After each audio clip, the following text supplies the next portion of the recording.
Hello there. This is All 24 News World News program coming to you live from Algiers with me, Karim Fazakari. To the headlines.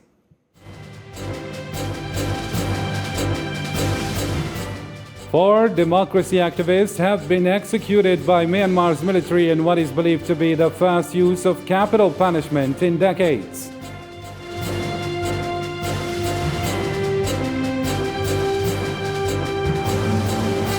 Dozens of supporters of a new Tunisian constitution gathered on Monday evening in the streets of Tunis to celebrate as referendum polls closed.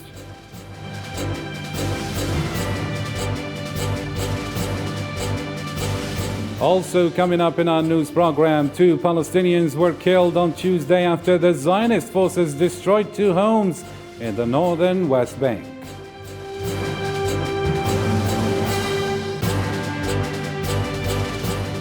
And Russian energy giant Gazprom says it will once again drastically cut gas supplies to the EU through its main pipeline due to maintenance work.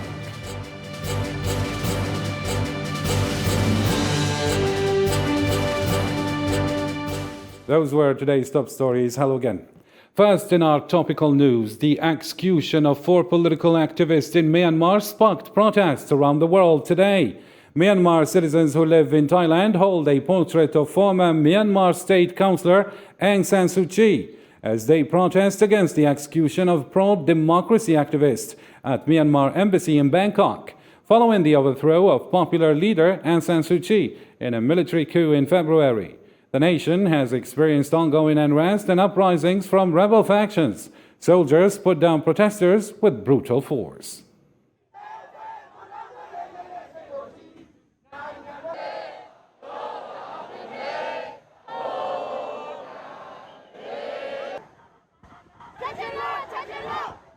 Not only me, every people really sad.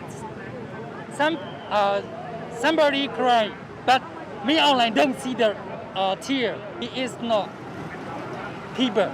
He is the animal, right? So I want to kill him. Even though I die, I will protect all the people. European Union countries are set to approve a weekend emergency proposal to curb their gas demand. With a dozen EU countries already facing reduced Russian supplies, Brussels is urging countries to prepare by saving gas and storing it for the winter. This comes after Russian gas giant Gazprom said Monday it was cutting daily gas deliveries via the Nord Stream 1 pipeline to 33 million cubic meters starting from Wednesday.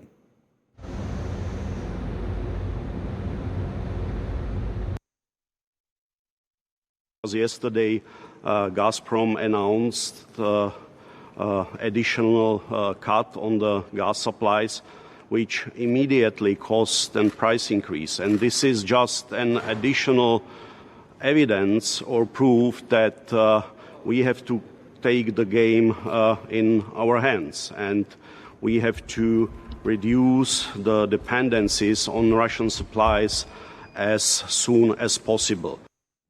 For his part, Ukrainian President Volodymyr Zelensky called on Europe to retaliate to Russia's gas war by tightening its sanctions against Moscow, hours after Gazprom announced a further cut in gas supplies to Ukraine. Zelensky accused Russia of restricting gas supplies to inflict what he called terror on Europe. The gas blackmail exercised over Europe, which is only getting worse every month, is necessary for a terrorist state to make the life of every European more difficult. And this can in fact be seen as an incitement that the 8th EU sanctions package is significantly stronger than the recently approved 7th. And in the same context, the German economy minister Robert Habeck, during the meeting of the European energy ministers in Brussels, said EU gas plans showed Russia won't split the European bloc. It has to be said that if an economic crisis hits Poland, Germany or France, the other European states will not remain unaffected. So to say that we care about our small national economy The main thing is that it is protected, and the rest is of no interest to us, would not correspond at all to the interdependence of Europe. So what we need is more Europe, more European agreements, more European unity, and that is the signal we are sending today with this paper. Ukraine has been pushing ahead with efforts to restart grain export despite missile strikes on its biggest port on Saturday. Russia has admitted it launched the attack on Odessa and says it was trying to hit military targets. The attack has raised doubts over Russia's willingness to respect a crucial agreement to unblock Ukrainian port. Ukraine's president says forces were advancing towards the southern region of Kherson, which Russia occupied earlier. More in this report with Hassan Barkan. As Russian forces captured more of the two provinces, which together make up Ukraine's industrial Donbas region, Ukrainian officials are planning a counter-offensive to retake Russian-occupied areas in the south. A Ukrainian army commander has said it would be impossible for Russia to take over Kharkiv. Amid speculations, Moscow may be planning to take the country's second-largest city. They don't have enough forces to take the Kharkiv region, but our operative intelligence say that they will be trying to surround Kharkiv and the Kharkiv region.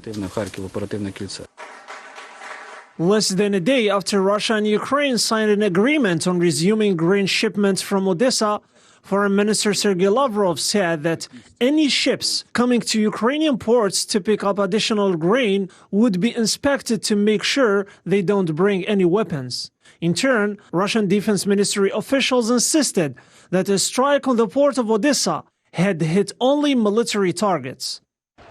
In the Donbas regions, tens of thousands of people who evacuated from Ukraine's eastern Donetsk are returning to homes close to the front line because they can't afford to live in safe places. The office of the mayor of Pokrovsk estimated that 70% of those who evacuated have come home. They gave us food. We had everything in the evacuation, but it was temporary. But then they told us to go to a nursing home. My son refused. This comes as Russia's Foreign Minister Sergei Lavrov is on a tour to Africa in an attempt to reassure the continuation of Russian grain supplies amid uncertainty over a deal to resume Ukrainian exports from the Black Sea. Moving on now, during a two-day visit to the Congolese city of Oyo, the Russian Foreign Minister Sergei Lavrov said there are no barriers to the export of grain from Ukrainian ports. Speaking after Russian missiles struck Ukraine's main port of Odessa on Saturday, the head of the Russian diplomacy said the strike had been aimed at military infrastructure in the port. He told a news conference there was nothing in the grain agreement signed by Russia to prevent it from continuing to attack military infrastructure in Ukraine.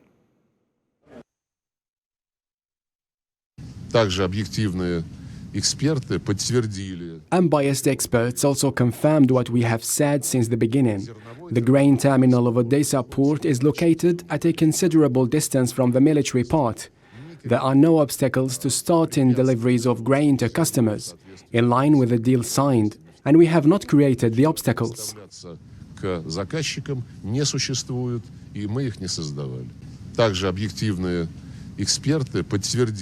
Unbiased experts also confirmed what we have said since the beginning. The grain terminal of Odessa port is located at a considerable distance from the military part. There are no obstacles to starting deliveries of grain to customers, in line with the deal signed, and we have not created the obstacles. At a news conference held in Damascus on Monday with his Syrian counterpart Faisal Maqdad, visiting Algerian Foreign Minister Mtala Mamra expressed support for Syria's admission back into the Arab League in order to get ready for the 31st Arab League Summit, which will take place in Algeria in early November of this year. Lamamra landed in Syria on Sunday for a two-day visit. Maqdad and Lamamra each had meetings with Syrian President Bashar al-Assad. The two parties discussed how to improve the mechanism for collaborative Arab cooperation, as well as how to deal with the issues and obstacles that Arab nations must overcome.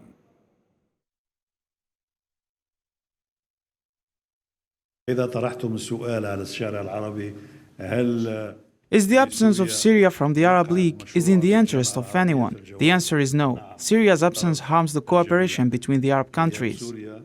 يضر بالعمل العربي المشترك. الهم الأساسي لسوريا هو إعادة هذا. The existence of Syria and the Arab League is very important for all the Arab countries. توحيد كلمتنا ومن أجل أن نسير سويا لمواجهة التحديات القادمة.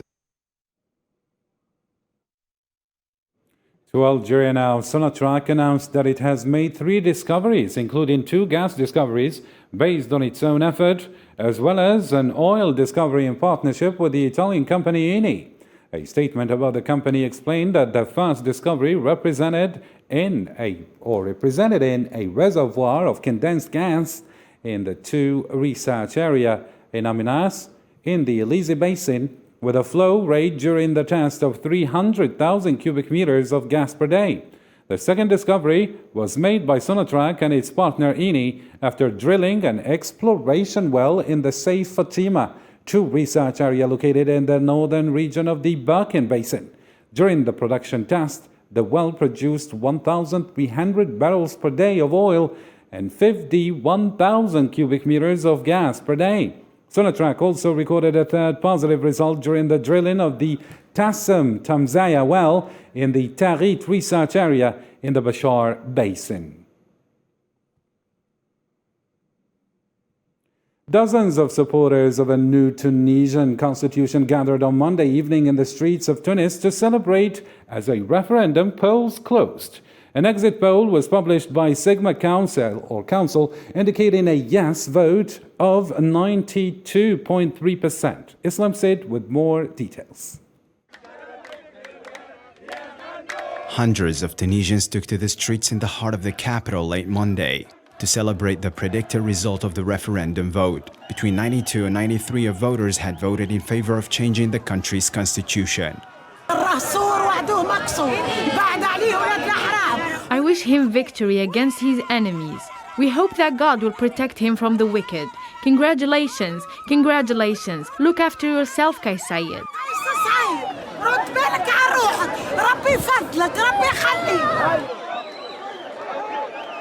President Kais Sayed joined the crowd, greeting and thanking supporters after the closing of the ballot, assuring that the turnout would have been higher if the vote had taken place over 2 days. We will continue to build Tunisia so that it becomes what it was, and even better than before. What the Tunisian people have done on this day is a lesson for the world, and a lesson for history on the scale on which the lessons of history are measured. However, the new constitution has split public opinion as opposition parties boycotted the polls.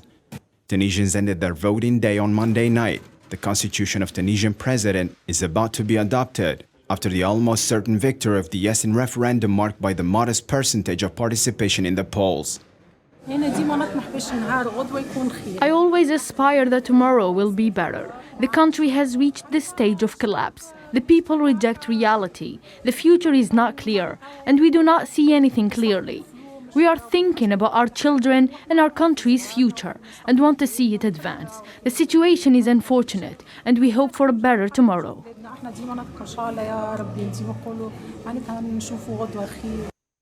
Monday's referendum marks 1 year to the day that Said froze Tunisia's parliament and dismissed his government, the act which was rejected by his critics and provoked a series of protests across the country.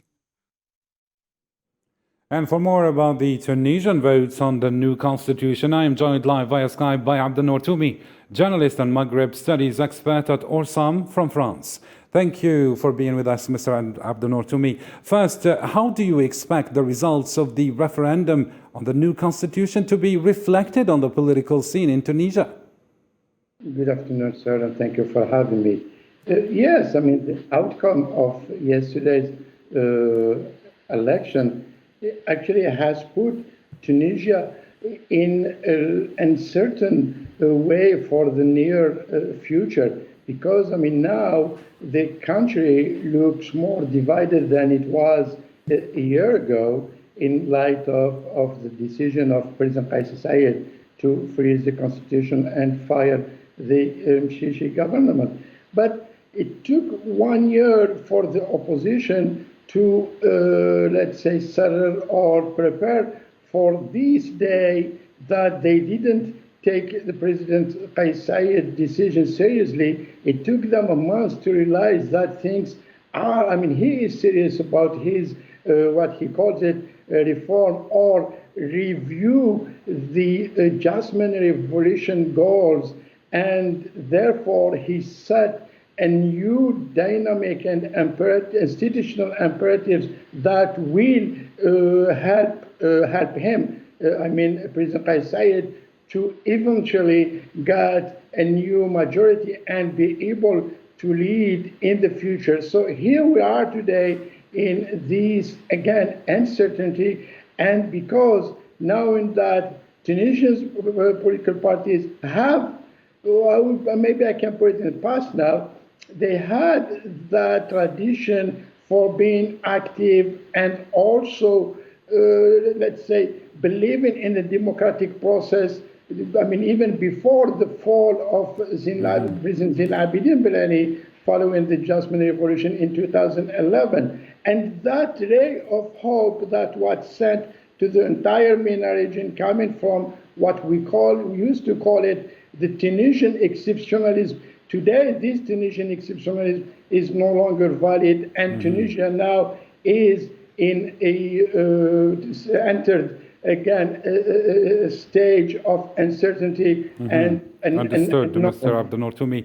And President Qais Said stated that the next step would be to put in place an electoral law that would change the shape of the old elections. What does that mean exactly?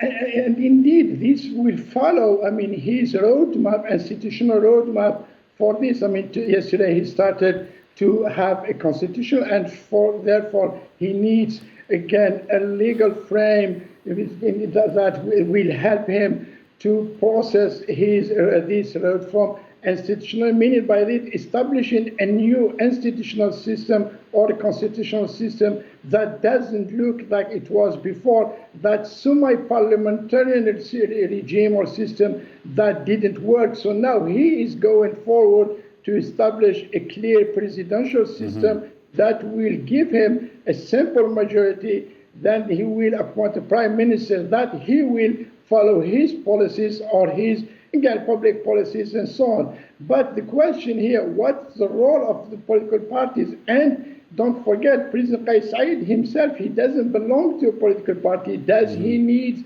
to create now a political party, or he will continue in his, again, aggressive push toward the political parties that I believe he doesn't believe too much in those political parties. Maybe he can destabilize and destabilize them further, and then go in what he called it a participative democracy, and therefore local democracy, that he will enhance his legitimacy vis-a-vis the masses, that the majority of them voted for the constitution that he established yesterday. Thank you so much, Mr. Abdel Toumi, for all these clarifications.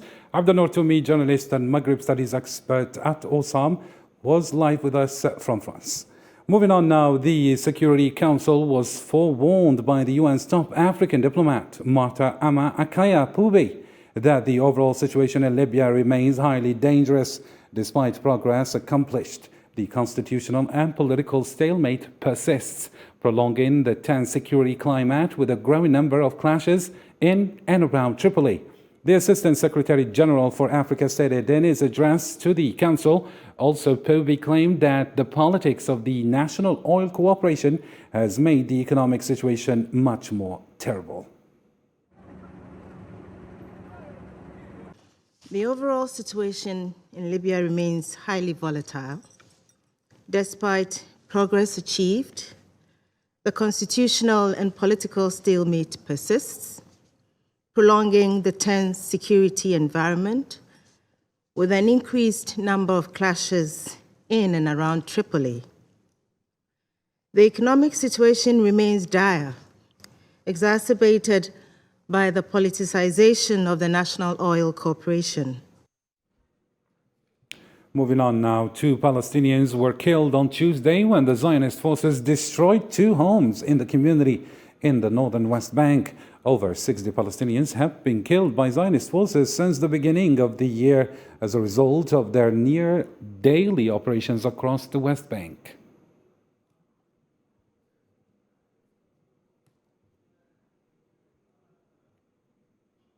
At least 5 people have been killed and dozens injured during an anti-UN protest in eastern DR Congo.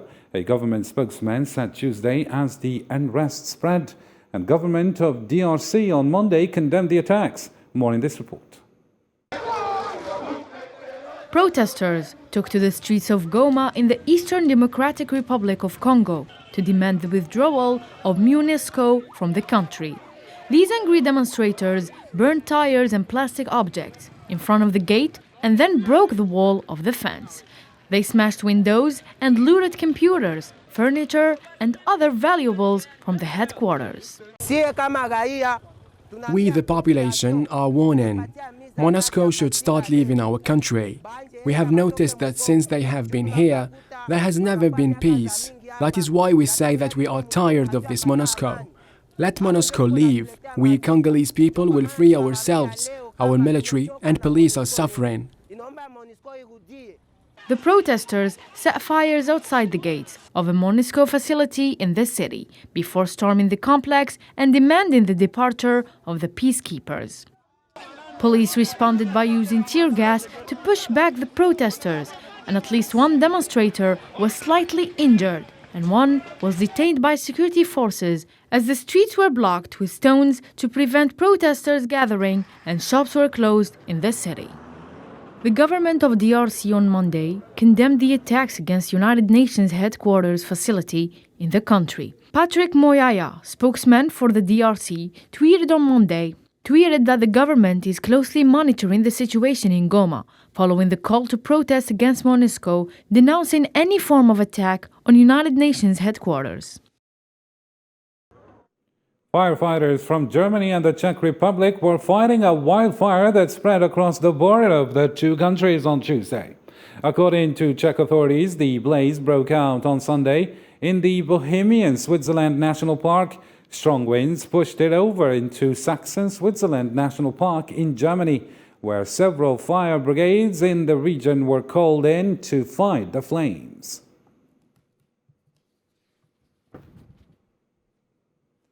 Firefighters started on Monday to contain California's largest wildfire this year, halting its eastward expansion toward nearby Yosemite National Park, while thousands of people remained under evacuation orders. The Oak Fire had expanded rapidly after it began on Friday, overwhelming the initial deployment of firefighters as extremely hot and dry weather fueled its galloping pace through dry forests and underbrush.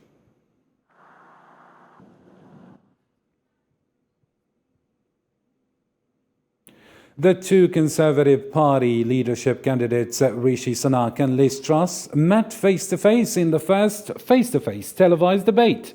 The pair are battling to succeed Boris Johnson, who quit as a leader of the ruling Conservatives after months of ethics scandals triggered a mass departure of ministers from this government. Nabil Khazini.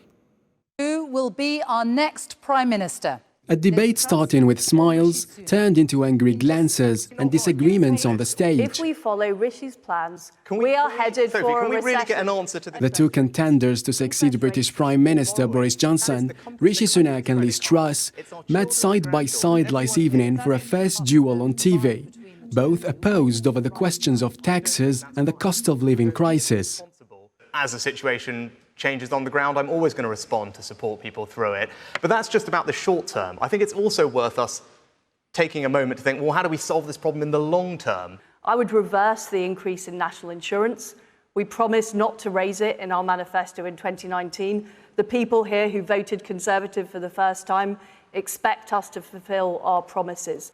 How to take over from Boris Johnson, such an extravagant and popular personality within the Conservative Party. Neither Liz Truss nor Rishi Sunak have a charisma compared to that of Boris Johnson. The televised debates have shown it well.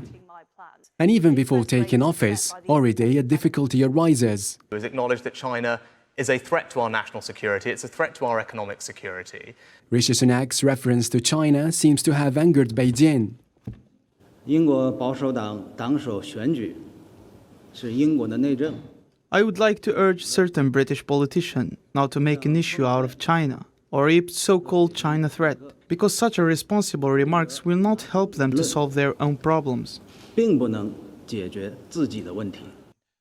But despite the row of attacks dominated the early exchanges, the pair were on a better terms by the end of the debate. Do you work together in government? Of course I would. Okay. One or the other will have to convince the members of the Conservative Party that they are the most competent to take the lead of the Tory party, and above all, the office of the Prime Minister. David Trimble, a former Northern Ireland First Minister who won the Nobel Peace Prize for playing a key role in helping end Northern Ireland's decades of violence, has died at the age of 77. Sofian Kanturi. The Ulster Unionist Party announced on Monday that David Trimble, former First Minister of Northern Ireland, who was awarded the Nobel Peace Prize for his crucial contribution to ending the decades-long conflict in that region, has passed away at the age of 77. Trimble was a key architect of the 1998 Good Friday Agreement that ended 3 decades of violent conflict in Northern Ireland, known as the Troubles. Together with Catholic moderate politicians John Hume, leader of the Social Democratic and Labour Party, Trimble shared the 1998 Nobel Peace Prize for his contributions. Yes, 71.12%. The same year, Trimble was chosen as the First Minister in Northern Ireland's first power-sharing coalition, with Simon Malone of the SDLP serving as his deputy. With this, we reach the end of our program. Thank you for keeping it here on All 24 News. And for more international news, follow us on YouTube, Facebook, Twitter, and Instagram. Bye for now.